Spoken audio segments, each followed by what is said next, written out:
Hey guys, this is Big Bird 6.7 TDC coming to you live here. I'm gonna go ahead and tell you guys something real quick. First of all, I'm gonna give a shout out to 23 and Live.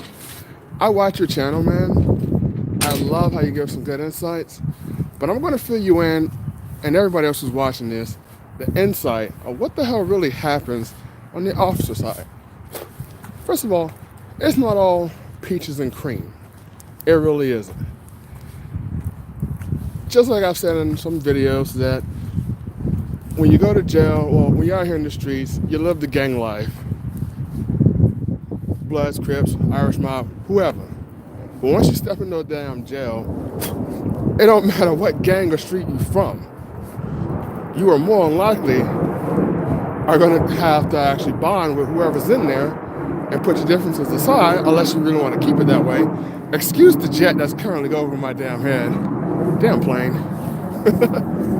But here's the average life when you go into the correctional officers, when you start your day. And I'm not gonna even actually sugarcoat this. Fuck what the news say. I'm telling you exactly what I do. This is my life. This is what I actually do when I walk through that jail. Besides going and talk to my supervisor and all the actual, people I really don't associate with. Not all correctional officers talk amongst themselves. We're just like any other person that go to school or college, whatever the case may be, like an average job, but not everybody gets along. You do have some of the cocky pricks that walk around thinking that they're tough shit just because they were at school and either got their ass kicked in high school, or they feel, oh man, I was getting bullied, or I just got this chip on my shoulder that I'm not cool, whatever. And then all of a sudden they get that damn badge, and all of a sudden they tough shit. They walk around cocky as hell just because they got that taser on them. And yeah, we all carry our spray in our cuffs, but just because they carry that shit don't mean a damn thing. Truth of the matter is, on average, when I work on an actual pod or a housing unit, sorry, I was actually, I had like a piece of hair in my mouth, whatever. When I work on a housing unit or a pod, it's roughly around 108 people. 108 per pod. That's 108 problems, that's 108 different personalities. And I'm not gonna go in there like I'm the biggest dick in the world, that my dick's bigger than everybody else and nobody can't touch me, I'm the baddest motherfucker on this earth. Any given time, this is a rule I know, this is a rule that's by the state. Any state in the US has this one rule. If an inmate assaults an actual officer, no matter who it is, yeah, you're gonna do the time with extra and you're gonna actually pay a fine. But if you murder an officer, you are automatically going straight to the deathbed. There's no ands, ifs, buts about it. You murder a correctional officer, you go straight there. Getting to the point and back to where we're going with this, when you walk in there, you can tell the officers that know how to run a pod because they're gonna know the names of their inmates. And at the same time, when I walked in a pod, I didn't always say inmate whoever. That's only if I did not know you. If I did not know you by your name. And every inmate I've ever actually spoke with, every man I've ever spoke with, they know I always called them by their last name.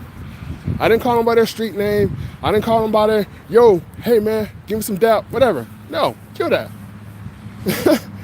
You walk in a housing unit, you walk through that sally port, there's usually, out of all the inmates that are currently asleep, because shift change, everybody locked down, which I'll get to that a little later.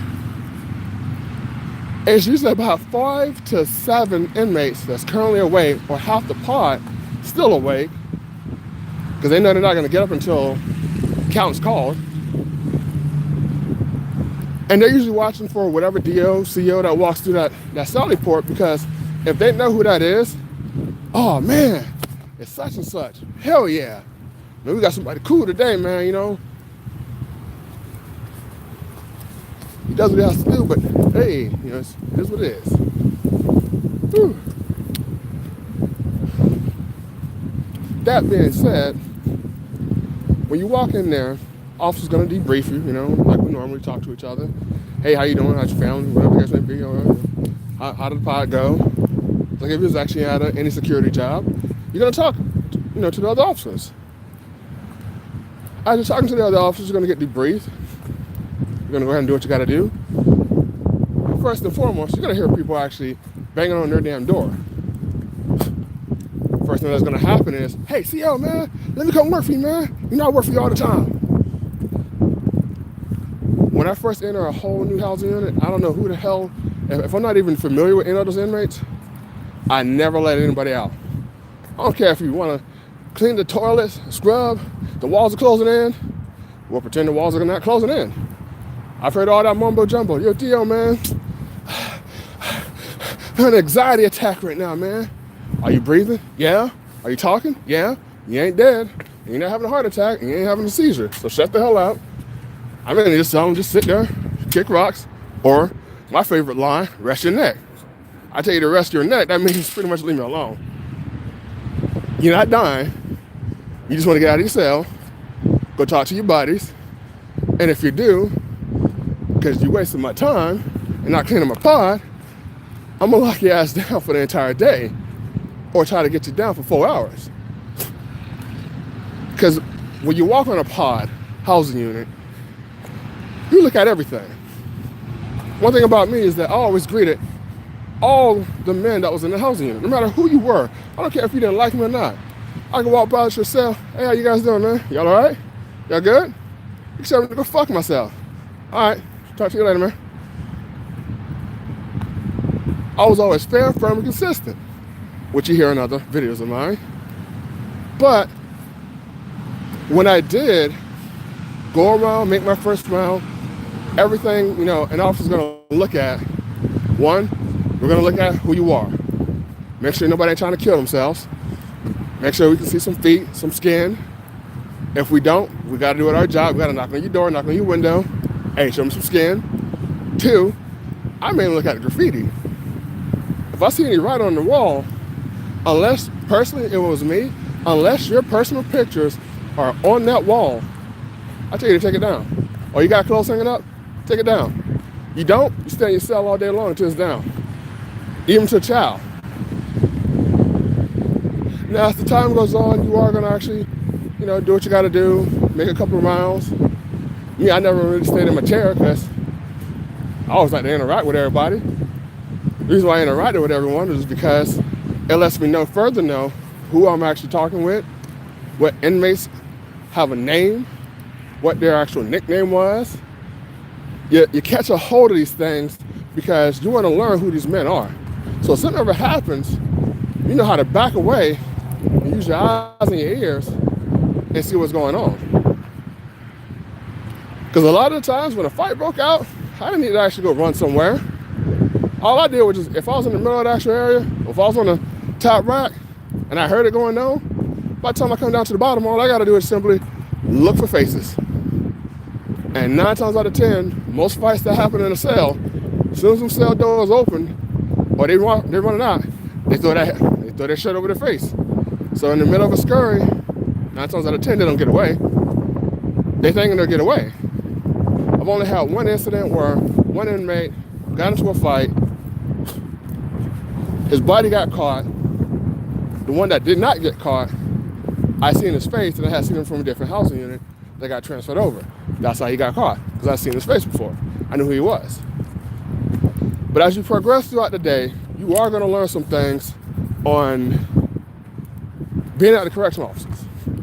Now, on a day-to-day basis, you will get asked, you are the only outside opinion, the only outside communication to someone out of that jail that they can talk to. Vis-a-vis, no matter how many phone calls they get, no matter how many video calls they get, no matter how many, letters they get, newspapers they get, you are the main live outside source to speaking and knowing what's going on with current events. Even if they watch the TV, it don't matter. It's the mere fact that you're someone else outside that jail, which you also got to be careful with that. Inmates will try to actually double gang you. I don't mean try to fight you. Sleight of hand. meaning what you see here, something else could be going on. You have to know how to actually run your own pod and know every nook and cranny about your pod. If you know all the hidden spots are, if you know how to search a cell, I found so many actual contraband, major contraband, razor blades, eraser, the metals off the actual pencils that were sharpened down to be a razor blade. That same actual metal to be folded into an actual handcuff key. I found marijuana.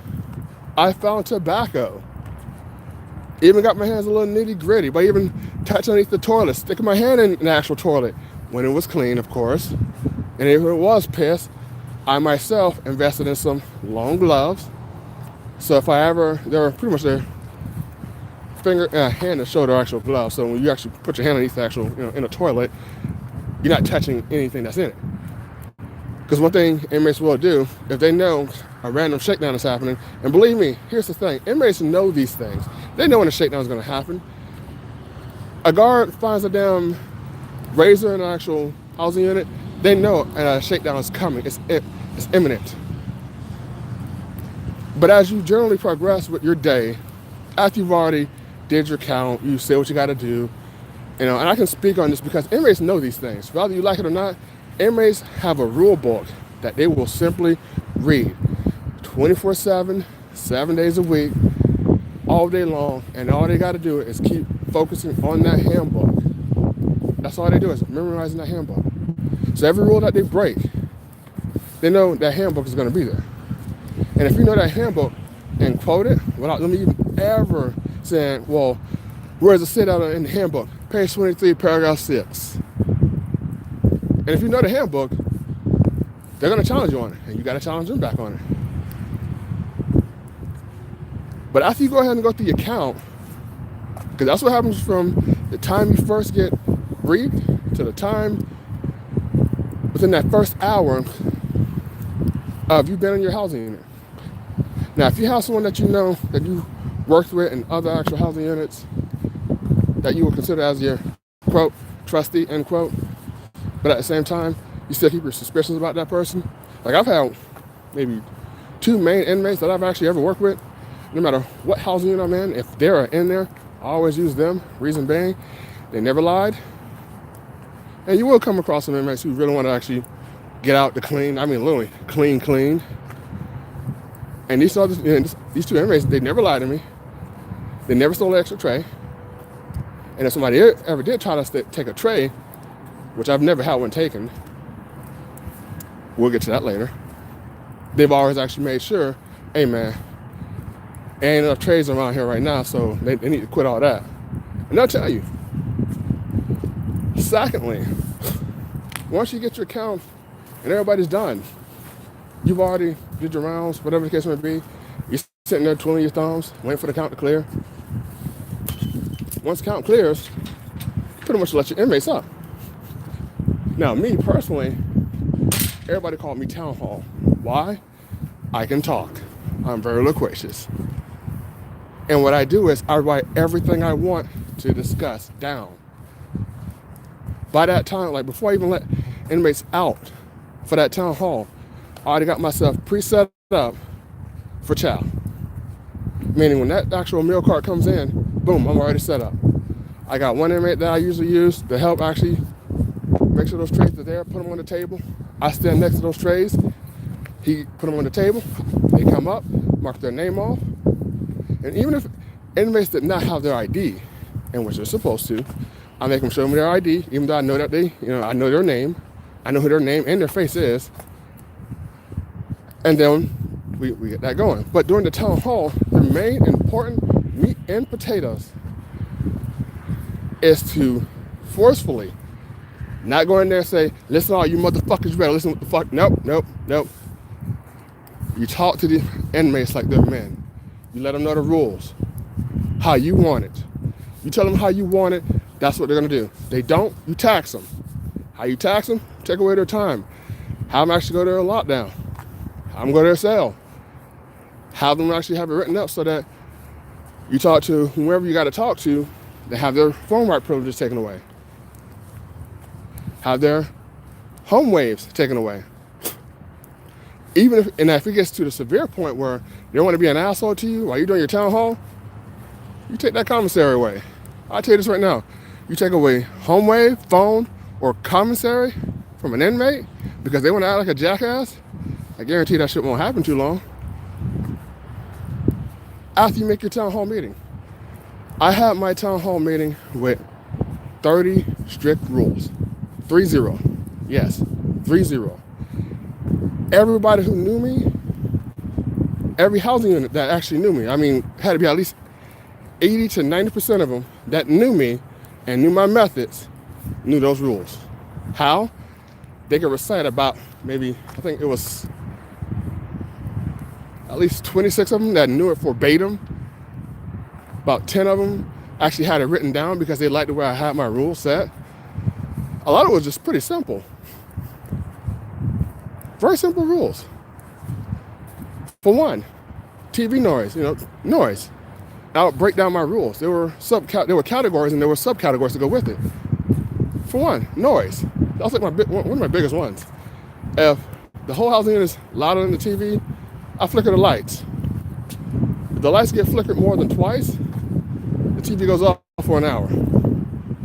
I've had people challenge that. Secondly, I vent to them, tell them exactly what I expect of them. I go up on that. I tell them I don't appreciate the horseplay, which you find out the older actual inmates don't do that. The older G's, the young bucks, young ones, or the ones that's fresh to the world, that still think they can do whatever the hell they want and they're gonna get away with it. They are the ones that's gonna give you the issue. But here's how you imply that. If you got young inmates acting a fool, I guarantee you, all detention officers, correction officers, 8 out of 10, not 9, 8 out of 10, it's going to be an older actual inmate or older inmates that's going to put them younger actual inmates to the side. You're not going to know it, you're not going to see it, and they're going to fuck them up. Especially if those inmates like the way you run a housing unit. Because the way I ran mine, I had it clean, no graffiti on the wall, not even dust in my damn vents. So that when there's clean air coming through the actual housing unit, they can breathe. You don't have that, they're gonna complain to you. And like I said, that's over 100, and if you work at a prison, you're working at maybe 200 to 300 actual inmates. And that's a lot of noise, that's a lot of actual headaches. You can either take in, or you can leave it out, you can solve the equation before it starts.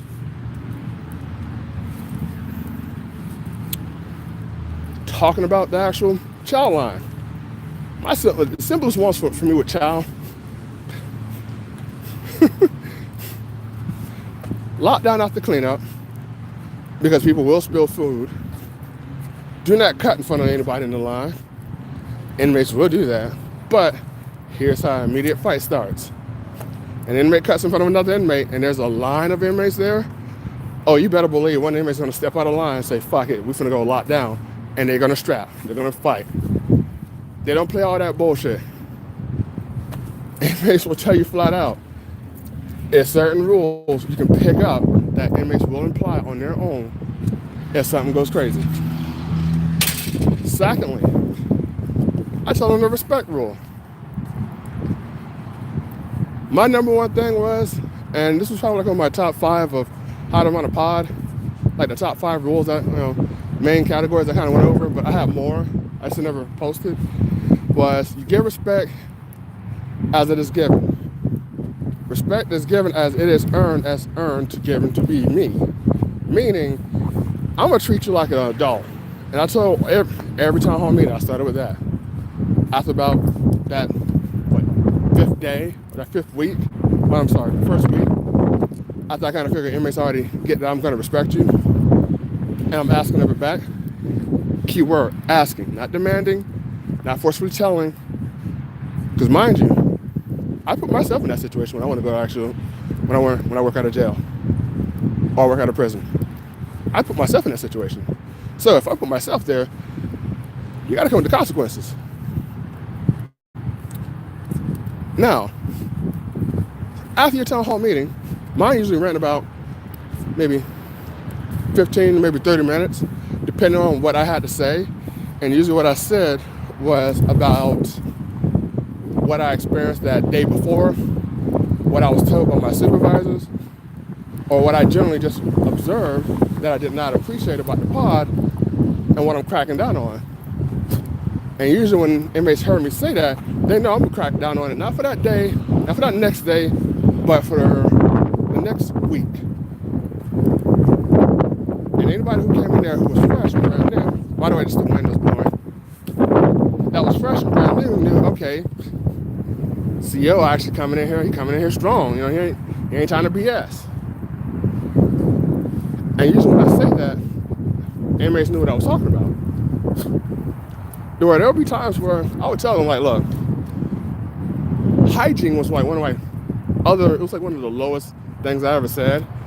But I told them, look, if you're walking around smelling like butts and balls, and you know your balls are sticking to your thigh, and yes, I talk to these men like this. Why? It's the truth. And there's no sugarcoating the shit. Did I use profanity? Yes. Because sometimes when inmates get too loud, you say, hey, hey, hey. After that third time, I'm gonna say, hey man, come on. And I'm sitting at my desk and I'm trying to get the pod to quiet down. I say, shut the fuck up, we go lock down. And they were like, okay, well, you know, then on top of that, I pop out the doors, which meant, okay, you keep talking. Everybody's finna go lock down, I'll just serve trays, or I'll just go ahead and do something else where I'll just serve your tray one door at a time. And trust me, like I said, those three main things: commissary, phone calls, home wave. Commissary usually consists of food and just their commissary, you know, and trays, whatever. But you do that, you will solve a lot of situations before it gets started. You know, your town hall meeting is like the most important thing of the day. It's like breakfast, the most important meal of the day.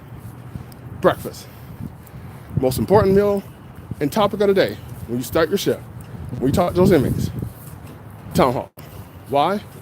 Because as soon as that happens, they know what to expect from you and what you expect from them. And your job for the rest of that night is to see what they're gonna do. Now, chow arrives. Okay, chow's there. Like I said, you gotta maintain order. Once you do that, first of all, everybody had to stay at least 15 feet from my desk, and they had to make sure they lined up on the stairs or in an actual single file line while I'm bringing that meal cart in. Anybody, and I've had it done numerous times, anybody who got within 3 feet of that line I've ever said, or went over that line, thinking that they're finna crowd up there, I put the damn actual tray, the meal cart back in the sally port, to everybody back up 20 feet now. And I wasn't playing. Because if no one actually steals a tray, no one's above anybody else, you're gonna get fed. I'm gonna bring the trays in, make sure I got my count for it, and make sure everybody get fed. And everybody knew, once I started feeding, it only took me like, 20 minutes, maybe less, to feed, 100 and some odd inmates?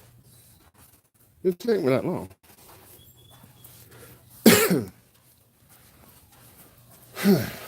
Morning.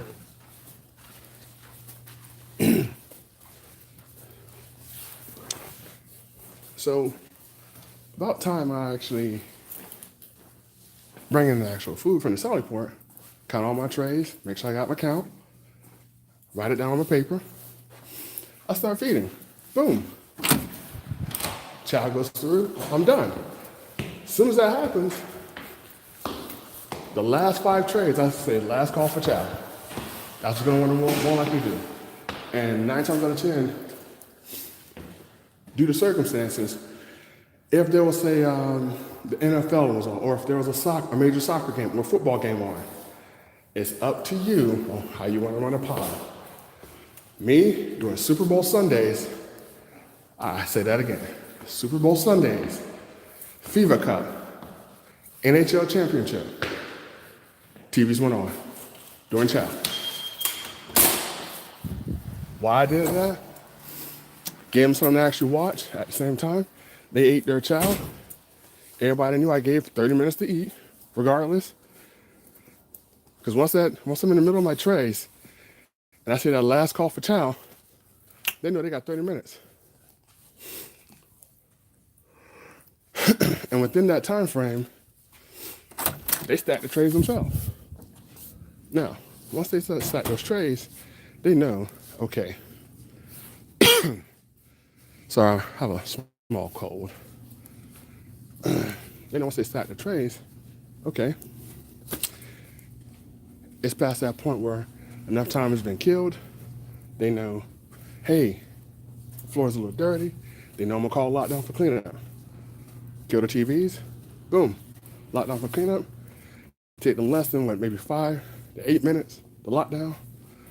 Get 2 guys, clean up the whole actual housing unit, mainly the floor area where they were 8. They mopped, they got cleaned. I inspect the area, I inspect the chairs, I inspect the tables, get all my trays together. At that time, I sit back, and this may sound weird, but I actually ate inmate food. I did. I didn't always have time to actually, make a meal before I came home. Before I left home. I don't care. And even if I did, if I was hungry, shit, I'd make sure I call kitchen like, hey, kitchen, throw a tray on there for me. A lot of inmates will be surprised if you eat that tray. Why? They ask me, why don't you go and get a burger? Nah, I ain't got time to actually, I ain't have time for it. What I told them was, you know how the rich stay rich? And it was like, how? You buy cheap, meaning I get a free tray here, so I'm making a damn meal at home. And they would laugh, and they would know I'm being serious. At the same time, I don't have to actually bring a meal home every single day. Bring meals from home. I simply ate their food if I was hungry enough, if I wanted one. If I didn't, ate what I wanted, took whatever I didn't want, kept it on the tray, put it in the actual cart. Then what I would do after that, I would simply just put my tray there. Once my guys finish cleaning up, they'd take out the trash. And here's the thing. When I said I had a clean pod, they did not only clean the tables, they cleaned the chairs at the same time. If those trash cans smelled, and they usually did, because they kind of accumulated from, shifts before, they throw a little cleaner in there, take it to the laundry area, rinse all that stuff out, bam, bam. All the inmates knew that the way and this is why I said, this kind of was in my town hall, like one of the small things. When trash cans are cleaned and they're flipped upside down, you better conserve your trash. Don't come putting that dirty crap in a clean actual, trash can while it's airing out. Now, out of the trash cans, I usually had 3 of them. So one of them would get cleaned out and it would air out for the entire night until that, the night actual, or until the night came while the other 2 were being used. So while the other 2 were being used, they filled it with trash. So the person I would actually pull out of a cell at night, he usually mainly did it with me. He, it was the same guy I used that, like 1 or 2 guys I always used. He would get out of his cell. Hey, boom, CO, can I clean? Yep, of course, man. You ain't doing anything wrong today. You still pretty okay with me. He would get out, change the trash, clean up the actual housing unit, take the 2 trash cans, just like from lunchtime before, clean those out, bam. While there's 1 trash can actually currently done being air dried with a fresh new actual trash bag in it. Got 2 more that's already ready for the next CO when the shift changed. That's already clean. Just need to put bags in them. So once you actually got the housing unit clean, chow is over, everything's gone, boom. The nurses usually come in around that time, but before you let them in, you usually let everybody out. And like I said, I was town hall, so I'm very loquacious. So I say town hall again. And then the people who didn't know me was like, what do you mean by another town hall? I just abbreviate what I said before. Guys, listen up. What I said, bam, bam, bam, bam. Any questions, comments, concerns, complaints? They say no. Wait, hold on, Dio. I got one. Bam, bam, bam, bam. They ask their questions. And this second town hall didn't take no more than maybe 5 minutes. probably 6 at the most. Everybody's caught up? Yeah. Have a good night, gentlemen. Open up the backyard, turn on everything. That's it.